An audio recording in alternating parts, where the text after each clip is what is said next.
É nesta casa de tons azulados na área rural de Ceará, no meio-oeste de Santa Catarina, que está um verdadeiro tesouro, aberta ao público para quem quiser ver e estiver preparado para o encantamento.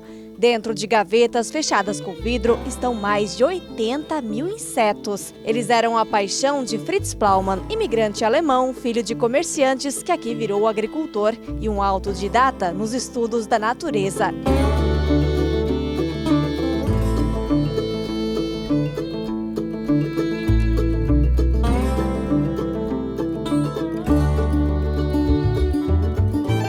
A família Plaumann desembarcou no Brasil lá no ano de 1924. Estavam entre as primeiras famílias que colonizaram aqui na Nova Teutônia, que hoje pertence ao município de Ceará. A viagem foi bastante difícil, mais de 80 quilômetros só no lombo do burro, mas teve uma coisa que chamou a atenção do jovem Fritz: o que o Brasil tinha a oferecer.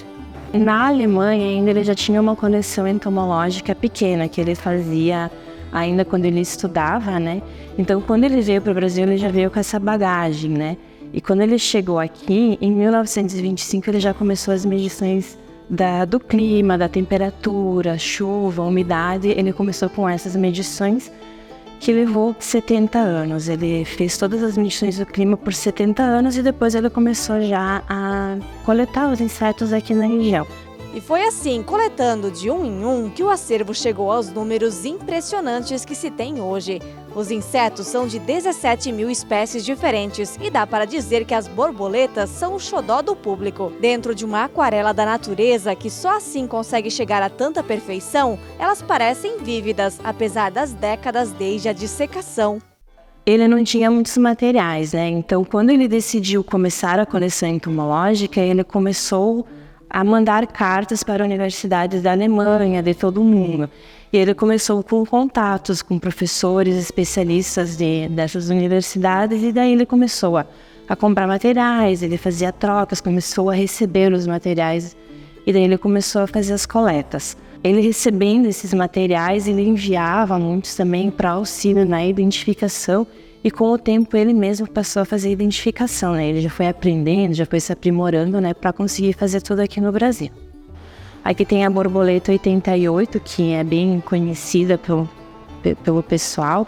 Ela é a parte de baixo, ela tem o número 88, e a parte de cima que é a parte colorida. E essa, a maioria das pessoas que vêm aqui querem mostrar para os filhos, a borboleta 88 é essa que é bem conhecida, que vem na casa da gente e remete um pouco à infância também, né? Essa aqui, então, é a borboleta Morphanaxibia, que é a borboleta fêmea, que é o símbolo do nosso município de Ceará. A fêmea e o macho de cima, que é um pouquinho diferente. Essa gaveta de insetos de importância médica chama a atenção. Aqui a gente consegue ver, por exemplo, uma lagarta. Ela não é a taturana, porém ela também é peçonhenta. E a borboleta, que ela se transforma. Aqui a gente consegue ver o barbeiro, que ele pode transmitir a doença de Chagas, o Anófeles, que pode transmitir a malária, e o Aedes aegypti, então, que pode transmitir a dengue, chikungunya e zika vírus. Na época ele já coletou o inseto adulto, a larva e a pupa, que é a fase aquática. Esse foi em 1985, em Foz do Iguaçu, não foi aqui na região. Algumas viagens em busca de insetos fizeram parte da trajetória do entomólogo, mas a maior parte da coleção é das redondezas de onde ele vivia, em Santa Catarina, região do Alto Uruguai. Alguns exemplares, como os expostos aqui, vieram de outros estudiosos ao redor do mundo. A gente tem aqui borboletas de Papua Nova Guiné, do Peru, da Indonésia, da Malásia, tem algumas dos Estados Unidos, da Alemanha principalmente, da Argentina. Ele tinha muitos contatos aqui do Brasil também, por isso que ele recebia muitos materiais, né? Ele tem coleção dele espalhada por mais de 12 países no mundo, então a coleção que a gente consegue ver hoje aqui em Ceará, que é tão pertinho de nós, esses insetos também estão presentes em outros museus de todo mundo praticamente. Nesta outra sala estão besouros, cigarras, formigas, abelhas e mais uma outra série desses insetos que fazem parte do dia a dia. Então, dentre as 17 mil espécies que existem na coleção, 1.500 dessas foram novas descobertas, sendo que 150 levam o nome dele. Aqui, por exemplo, a gente tem insetos com o nome dele e insetos descobertos por ele, que nem necessariamente levam o nome, né? Tem algum palmame, planos também são todas descobertas dele. O cuidado era metódico. Fritz secava cada inseto e depois fazia carimbos para adicionar os nomes em uma minúscula etiqueta presa sobre o animal. Todas as gavetas de vidro levam bolinhas de naftalina e têm temperatura controlada. E ele tinha orgulho de nunca ter perdido nenhum. Alguns insetos já estão guardados há mais de 60 anos. Então aqui é a sala dos equipamentos, alguns equipamentos que ele utilizava nos estudos.